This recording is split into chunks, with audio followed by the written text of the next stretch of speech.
Listen for bowel sounds by placing the diaphragm of the stethoscope gently on the right lower quadrant.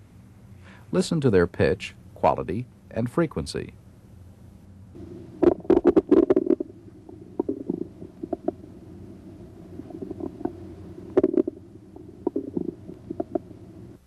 If the patient has hypertension, listen for bruits over the right renal artery,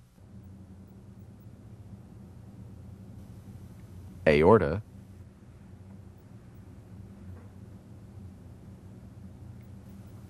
and left renal artery.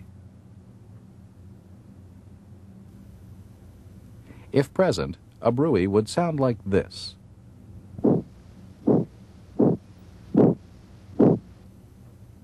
In a patient with hypertension, a bruit raises suspicion of renal artery stenosis, but most bruits have other causes.